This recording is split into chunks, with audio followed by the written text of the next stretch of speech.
Hey everyone, thank you so much for joining the Behind Company Lines podcast. Today we have Nicolas Mendiharat, founder and CEO of WineChain. WineChain's goal is to build dynamic and interactive relations between prestigious estates and demanding consumers with a passion for wine.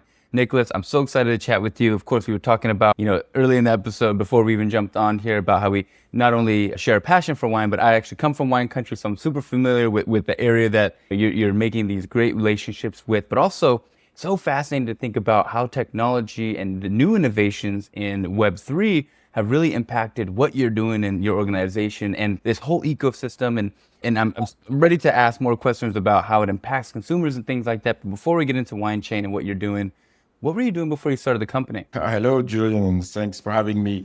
Yeah, well, this is my seventh startup. I founded a year ago with three co-founders. And what I was doing before, summarize basically a lot of e-commerce, travel, wine business as well, technology, ad tech, and also a bit of AI applied to taste and wine. So kind of ventured into the wine and fine wine and tech space since a while, actually.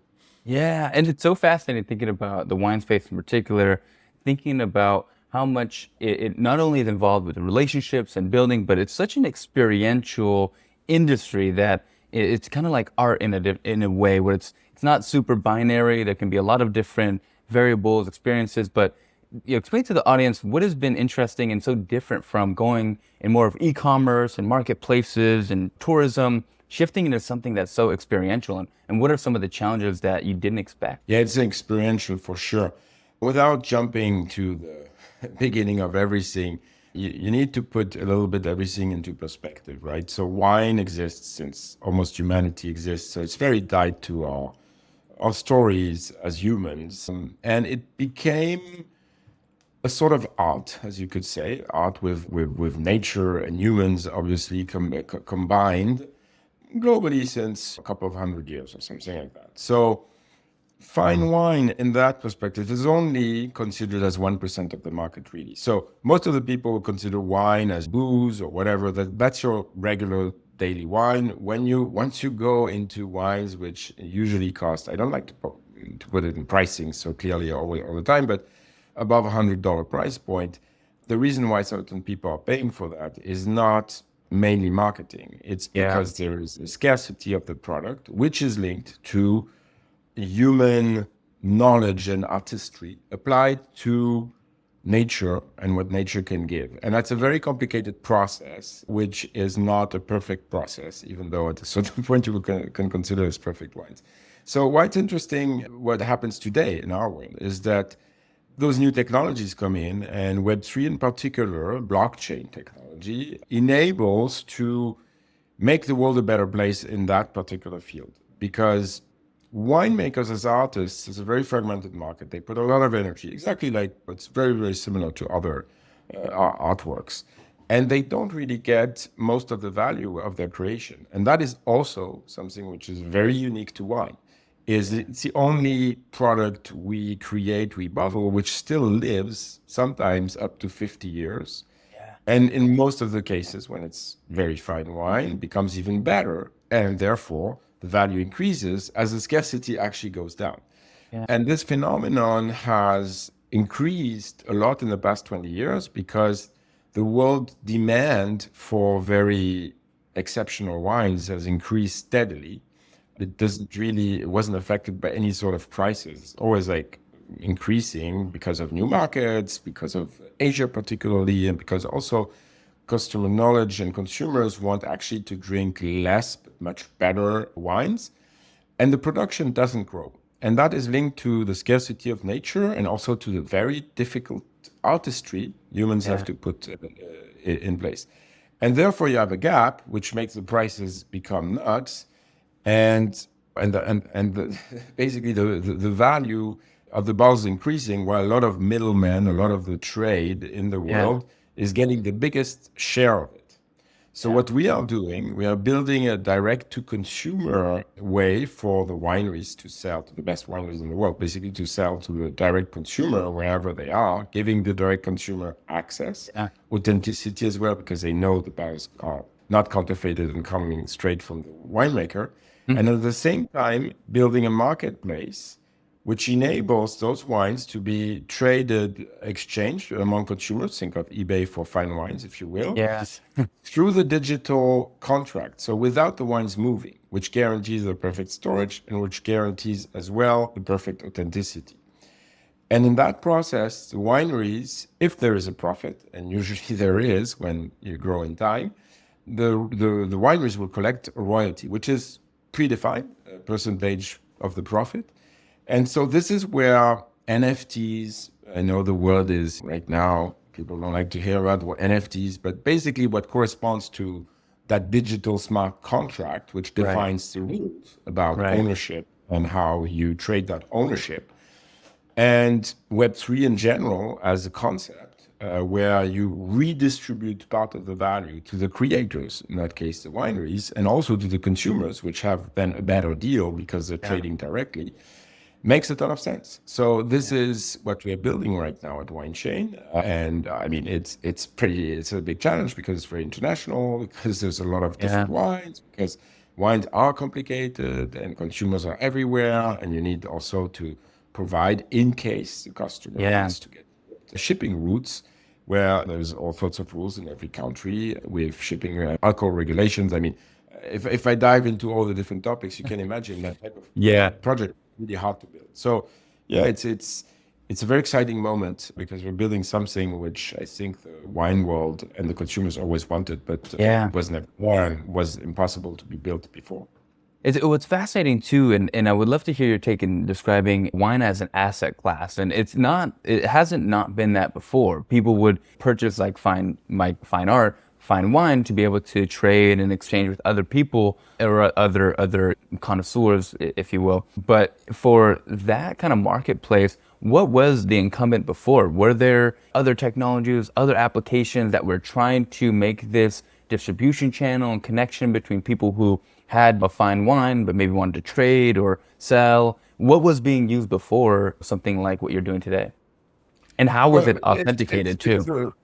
it's a world where we are today. It's a world of professionals. So professionals define somehow in their own trades throughout the world what the prices of the wines are. I mean, they're trying to assess demand and try to make the better deal. I mean, it's logic. I mean, Yeah. it's a merchant's world. There is no such a platform which defines actually the consumer price. This is what we are going to build here. So how it was, it's a pretty recent asset class. You can consider it in the realm of collectibles, in ways are Yeah. general, other collectibles. It's, by the way, on a tax point of view, in most cases, in most countries, considered as a collectible. In main countries such as the US or main European countries, sometimes there is some tax exemption, of course, like in France, for instance, as if you want to own wine for a long time and then you resell it at a higher price later on. But so some people have considered this as speculation, and because they figured, wow, the prices are going up like crazy. Like if you look at the Burgundy prices of today, a lot of the bottles which are $300 today, they were $50 just 10 years ago. And Yeah. I'm not, I mean, this is not an exception I'm talking about. This is about a lot of them, right? Yeah. So a lot of people have, unfortunately, I consider there are three types of people who are buying fine wines, right? There are consumers who are really going there because they love the product. They are like, they're in love with the wine, with the taste, and they consider it's worth the price, and they're ready to pay a lot of money to get a great bottle. And it's part, sometimes you need some taste education for it, but or you have to have maybe a Yeah. little bit more taste than others, but it's worth it for them. Then you have the collectors. The collectors are sometimes consumers, sometimes investors, but they're not sure if they just enjoy having a collection like everything else as art. And at least as a collection, you can drink with your friends, worst case scenario, if you don't sell it, which is pretty nice. They're not even sure if they're going to drink the balls or maybe part of the balls. Sometimes they buy too many anyway. They know they're going to need to offload some of the balls later on, but it doesn't matter because most of them increase in price, etc. And then there's the investor, a speculator who doesn't really care about wine and just does buy balls because it is an asset, to go back to your question. And everybody does what they want. It's a free world. We're in capitalism. If you have money and Yeah. you want to buy this or that, so I don't have to tell people what they should do. But what I can tell you is that those investors or speculators are hated by the wineries themselves, because the Yeah. winemakers as artists create products so that people enjoy them and drink them. And they don't like create products so other people make money about with them. And even worse, then the bottles go into some cellar, like as with some art Yeah. collections as well. They stay in the dark and nobody sees the art. How stupid is that? Yeah. Well, with wine, it's the same. So you have like investors. The winemakers don't even know where the creation has gone, right? It's like, and in certain cases, the wines stay there for decades and decades, and might actually even pass the peak where it should have been consumed. So that's even worse. It's like Yeah. the speculators have made money on it. They've resold it to someone who then eventually drinks it, but not at the right moment, and might even have been stored in bad conditions, whatever else. I mean, imagine a wine which is 40 years old has had its own journey. So so it's a bit sad, but it is how it is. So we as a platform, I think it's part of our mission to guarantee sort of transparency. This is where blockchain comes in again, because in Yeah. blockchain you can see who does what, and you can therefore privilege the guys who are doing the right thing. So if Yeah. if the wineries say, okay, I would like to privilege consumers, then they could do so in their royalty system or whatever, if you show that you're a consumer. And I think that's right. We're an enabler to make basically a better world between the consumer and the winemaker. Yeah. And again, nothing against collectors or people who will buy a lot of wine, of course. But Would I think, would also, yeah, it also you know, changes thinking about the product and the process. First of all, just to summarize for the audience, it's exciting to think that the companies who are making these wines, who are extremely touted, coveted for the beauty, the artistry, they have an ability to authenticate and kind of mint it into an NFT smart contract so that it can kind of track its validity, authenticity, and its journey, it exchanges, it's how long it's been traded. So there's a lot more transparency in that. And my question is, what does that mean for just like wine markets overall? Or will you see a change in prices of wines that say were significantly higher than others, but maybe there's more demand for wines that were I guess undervalued at the time? Do you see a lot of markets now that you've kind of created this ecosystem changing or equalizing to be more, I guess, predictable and regulated, almost like stocks or other NFTs, collectibles and tradables? Have you thought about that? it's too early because the volumes we just started. So the volumes are Yeah. not there. Like you have to represent, I think, at least 5 or 10% from Yeah. a certain type of wine to start to create a dent in the market pricing in general, I would say. But here's what we expect. We bring liquidity to the market here. So liquidity means that more people will have access, right? We just Yeah. want this to be the right people. And the wineries will have tools they have not before. Think of right now, winery, if it's a superstar winery and they produce only like 5,000 bottles of that type of wine, they have usually like 100 different traders. Each of them has a few cases and that's it. And then the wine goes into, so the pricing about the wine at any given moment is very almost illogical because it's Yeah. linked to the country where you are, how many taxes, how far it has been shipped, how scarce the wine actually is, and it's made of a lot of speculation as well, as I said before. So it really, what we expect is that certain wines will increase in prices thanks to the accessibility, thanks to the fact that in certain countries, people in love with that wine can finally purchase it. And also because through our system, we guarantee authenticity. So in certain Asian countries where there's so many counterfeits, where there's sometimes 30%, 50% price difference for the Yeah. same bottle of wine between if it is clearly identified, like with like a super proof, whatever, coming from the Sure. winery and it has never been stored anywhere else or whatever, or between whatever, there's merchant, there's not exactly the right tracking, whatever. So when you apply this to a case of, let's say, 6 balls, which every ball is worth $1,500, right? And you buy 3,000 Right. for 30, 40% price difference, you end up with 3,000 price point difference. So yes, it will play a role, I think. In other cases, it might put the prices down, actually. Right. Why? Because certain prices are pumped up by some sort of marketing, some sort of Yeah. lots of middlemen trying to push the prices up, and a little bit too artificially or a little bit too, I don't know, optimistically, if you want. Yeah. And so the reality of the market is going to kick in. I mean, if consumers, at a certain point, if you have 100 consumers over a month which are ready to pay for that bottle $220, but they're not ready to pay 250, then the new price is 220, right? Yeah. So it's going to happen as well. It's interesting because it seems like a lot of this equalizes in terms of, you talked about this journey from the winery standpoint where they don't make wine for investors, but maybe there's this weird relationship where it's a love and hate, maybe there's some opposition, but they're both kind of incentivized to promote the wine. I feel like a lot of that gets equalized by this idea you mentioned where the wine or the wineries get royalties, and discuss how that process has really changed. I haven't heard about a wine actually maintaining kind of an ownership of their supply, almost like a stock until, say, it's transacted. Is this a complete new concept? Has this been around before? I feel like I've never heard of a winery minting something and then actually gaining royalties like a song or something that gets Well, transacted I over mean, years. NFT smart contract blockchain is not something totally new. It started 10 years ago, and now it became a little bit more broadly Adopted, yeah. accepted in the past 2 years. But it's very new for wineries, trust me. So Yeah. it's like it's not something. The way they sold the wines before, if they could have collected royalties in a sort of system, they would have done it. Probably, it is absolutely not how the wine market works, how the Huh. trade in general works at all. So some of the wineries have actually I mean, they have done something about the fact that they get nothing of the growing value in time.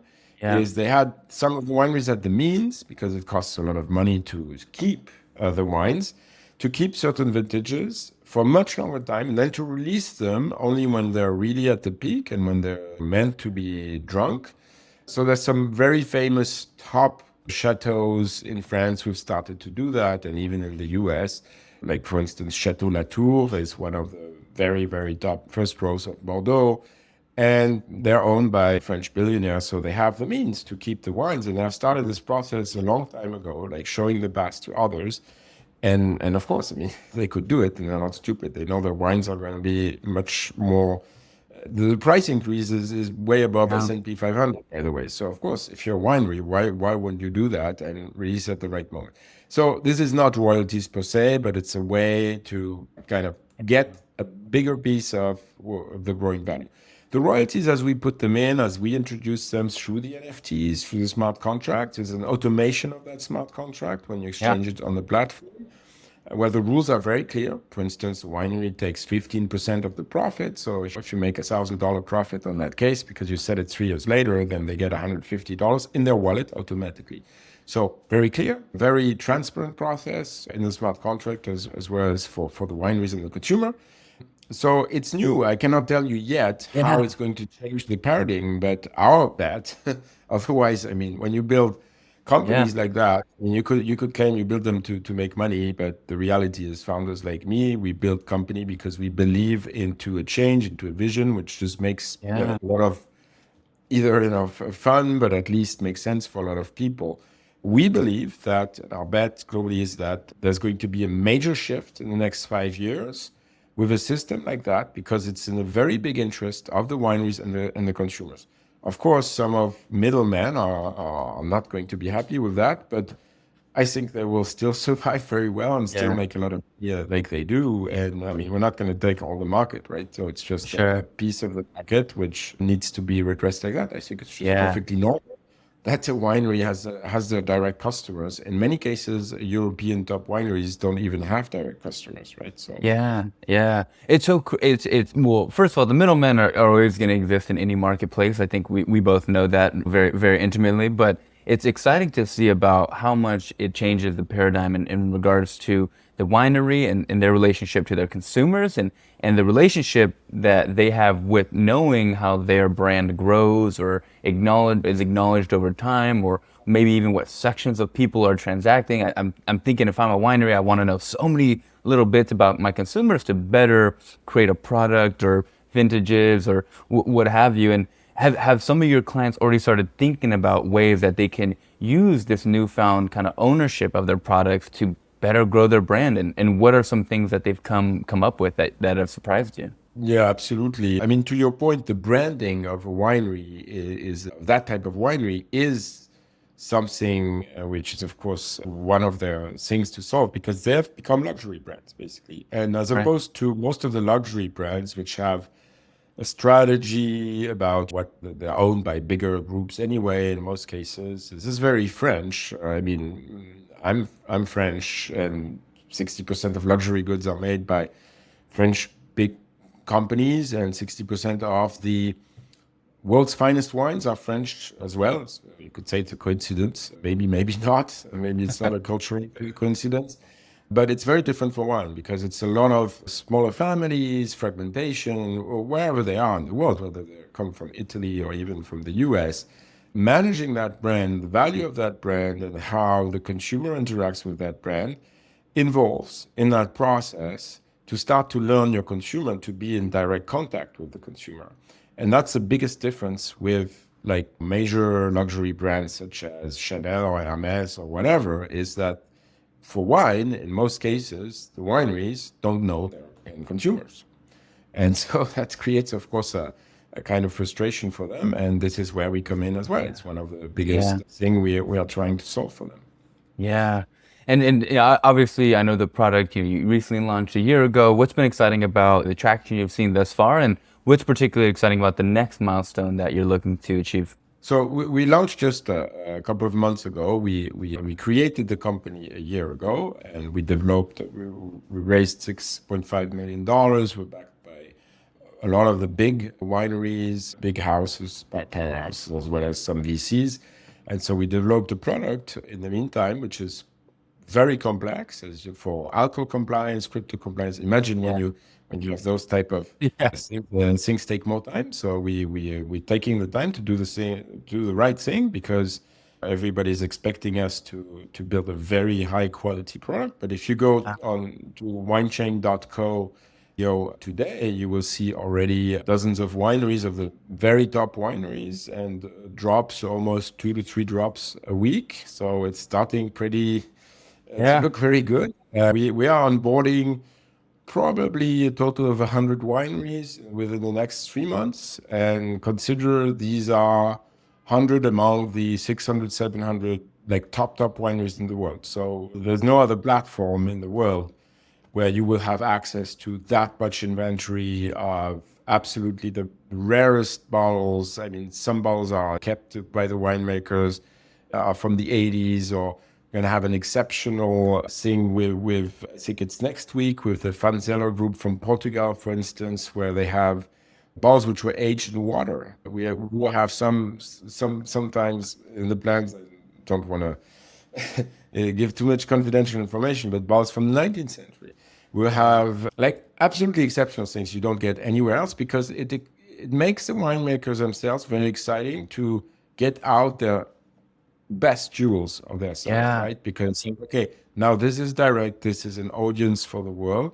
And so yeah, I think WineChain is already successful as gathering all that. We're building our community, and yeah, I mean it's a very exciting moment for us.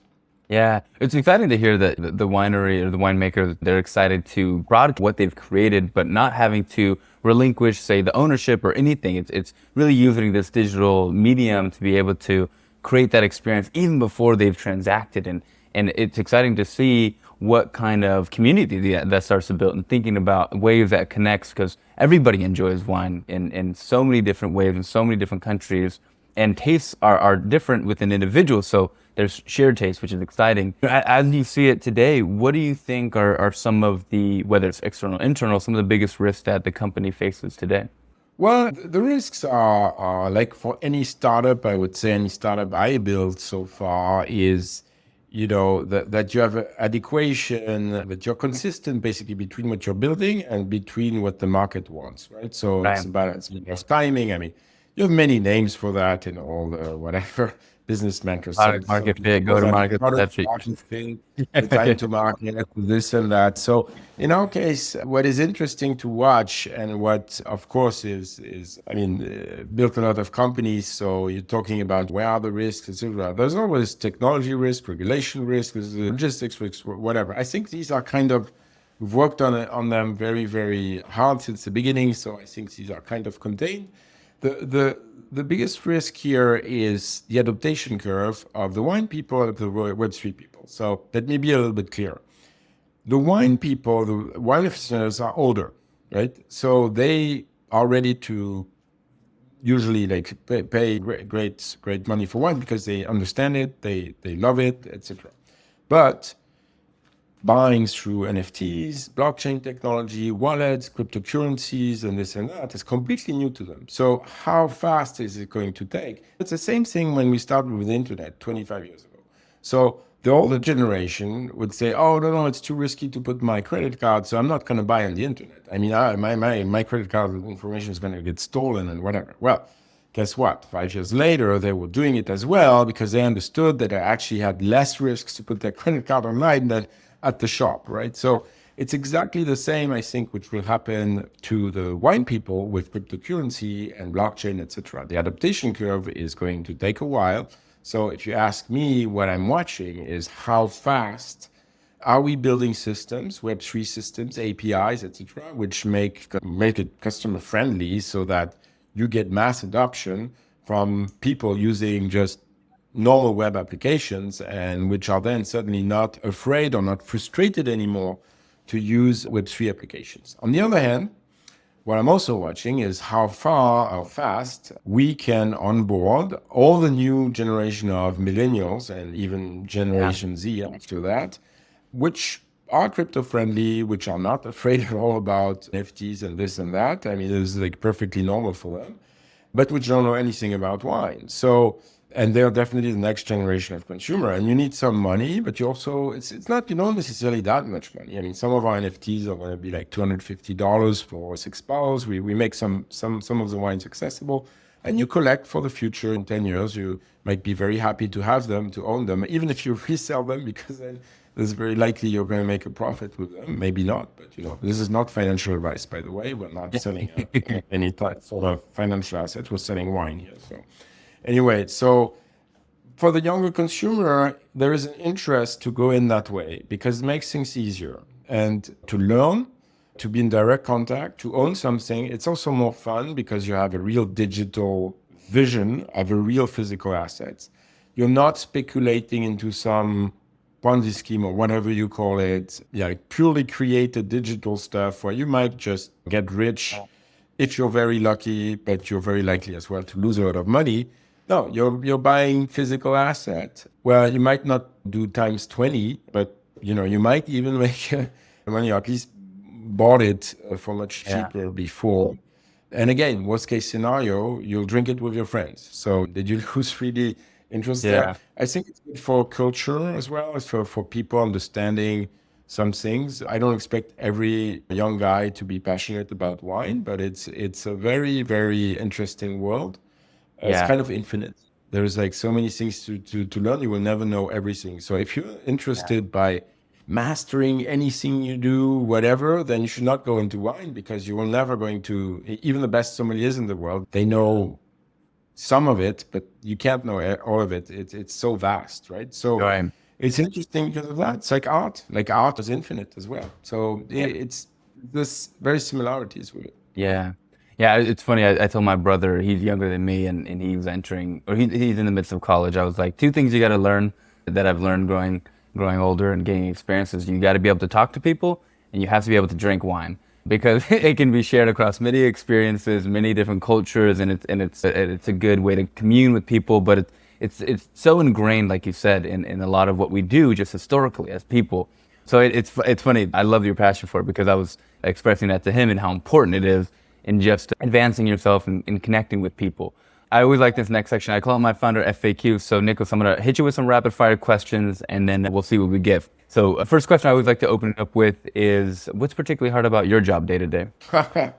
This is going from one extreme to the next and trying to put those extremes together. So try to explain blockchain to pure artist winemakers, which are in their fields, and Yeah. try to explain fine wine to a pure geek, which is behind the screen. It's that's probably the hardest Yeah. job. The rest, I mean, there's a lot of hard parts on running a company, but Yeah. I've done it many times, so there's nothing more or harder in this one than others. Yeah. Thinking about your experience as an entrepreneur, one thing I've recently learned, I'm launching a new product, so I've done a lot of customer interviews, is that my initial hypothesis and solution has changed, but morphed from my original idea into something I think better. And how important is it to go through that discovery with your initial customers and start building this small cohort to define your product and how important is that foundational piece to the ability for your product to actually scale and gain traction? Is it important? Do you spend a lot of time on that initial kind of research and discovery to define your product, or do you just have a really good feeling and go after it? No, I think this is like what you just mentioned is not only the essential piece of the early days of a startup, probably the first year, two first years, three first years, no, depends how fast you are successful, you get to that product market fit. I think if it's not your obsession as a founder to reinvent and I mean, always like adapt your product and listen to what your first users, consumers, whatever do, particularly for marketplace where you have always like supply on one side and demand on the other side. So how you solve that chicken and egg, basically, what does every part want? So in every startup, you have a basic idea before you start, problem solution of what Yeah. that should be. It's very, very rare that the exact problems you were thinking of and the why are these problems and the solution you want to bring in the market is exactly the right one, exactly at the right timing. It Yeah. happens. Other companies will suddenly pop out of the blue in 2 years and like $1 billion companies, but they're the happy fews everybody's talking about, Yeah. which in most cases doesn't happen. So you can still be very successful by just doing and iterating and doing that job of Yeah. permanently reassessing until you reach a point where maybe you should say, hey, this is working here and let's now insist on this. And this is a little Mhm. bit where we are now in our company. We've done like 15 months of hard work, research and iterating, and we still Yeah. have changing a lot of the stuff around the engine because the things we didn't know when we started, we learned on the way and we're adapting them. And this is exactly what you should do. What you should do is build your company, your team, as much as possible so that these iterations, these changes, you need to be in learning mode. And at the same time, you need to be able to change and to adapt very quickly your product Yeah. and marketing and everything else. If you're flexible and you're capable of acting very swiftly, you are already half successful, I think. Yeah, yeah, yeah. Extremely well said. And thinking about your journey as a founder, what's something that you're good at now that you wish you were better at earlier on in your career? Patience. I become from an absolutely impatient guy who couldn't like bear any like waiting of anything to someone who is still impatient. Yeah. But at least I can bear a little bit. No, I mean, there's so many stuff about founder of the years. You know better or you make better. I think. I mean, if I had to tell you something like more a little bit more global Mm. is people, right? Is people you can be good from the beginning with people, understanding how they work well and respecting them and moving the right people around the right place and hiring the right people. It I think the major skill for a founder is around getting the right people and having them work together, right? Yeah. And that Yeah. is, of course, if you're capable of having the money to have the people, which is another skill, which is selling your ID to investors. You could start with that, and then once you have that, you have the people. But Yeah. in any case, you need those two. And I think I was pretty bad at my early days as an entrepreneur in understanding human resources in general. Yeah. It's not about relationships. I always had nice relationships with people, and I always respected people. It's not the issue. Is having understanding. It's not because somebody is nice or you have a good relationship that he's going to be the right guy or the right girl for that position. So it's really about putting things together, having the right people at the right place, hiring the right. That's something I have improved over time. I'm pretty proud of. So Yeah. I think it's a required skill for managing a startup and, making it successful. Well said. Well said. I always like to ask this next question because I love how founders extract knowledge out of anything that they ingest, whether it's early in your career or now. What books or people have influenced or impacted you the most? Oh, there's so many. I think it's a loaded question for you. Yeah. Yeah, no. I've lived 5 years in Silicon Valley, San Francisco. And so obviously when you're there, there's so many smart people over there. And when you meet them, or even you meet them through people, you breathe that ecosystem, you learn so much, you follow so many smart brains. And also, I think Silicon Valley is a learning ecosystem. It's Yeah. one of the things which is a little bit misunderstood from the rest of the world. So, yeah, and there are so many which taught me things. I don't think of someone really very, very special as mentored me in those years. It's more like many dozens of people which have taught me different little things which I've put together. So, and which I'm reading regularly, of course. So they Yeah. can be leading VCs, they can be. I'm very picky because I have 30 years in entrepreneurship. So I'm not like an easy sell. It's not because you say something which sounds smart that I'm going to say, oh, wow, bravo. I'm more like questioning usually what you're saying. But you have to give it to, the best people today in tech, and some of them are investors as well, are absolutely brilliant. And I love learning from them. I learned on the way, one piece after the next. This is why I'm more like a generalist. I'm very specialized in wine, and I have some specialization in e-commerce, things like that. But I know a little bit of everything, and this is probably my strength. Yeah. I know we're coming to the end of the show, Nicolas, and I want to give you a chance to give us your plugs and where we can find you. But before we do that, I like to make sure we didn't leave anything on the table. So is there any question I didn't ask you that I should have? Yeah, I can't think of any question now. There's really a long list. Yeah. Well, Nicolas, it's been such a pleasure having you on the show and really not only learning from your entrepreneurial experience, but also really unpacking where wine was in the industry, where it's moving to, and what WineChain has and its responsibility to move it in that direction. And it's exciting from a consumer standpoint to think about the accessibility to experiences that we have not been, whether it's because of gated information or not, limited access. Excited to see what WineChain's working on. So last little bit, where can we find and support you as a founder? Where can we be a fan? Give us your LinkedIns, your Twitters. Where can we reach out and be a part of your journey? We're very easy on Twitter at Mendi, Mendi. And of course, WineChain is winechain.co. Very easy to find me there. And my LinkedIn is probably with my last name, which is a bit long, as you will have in the notes of the podcast. Feel free to reach out to me if you have any questions or just something to suggest. I'm always replying to any inquiry. Amazing. Nicolas, it's been such a pleasure having you on the show. I hope you enjoyed yourself, and thank you again for being on Behind Company Lines today. Thank you, Julian. Thank you so much.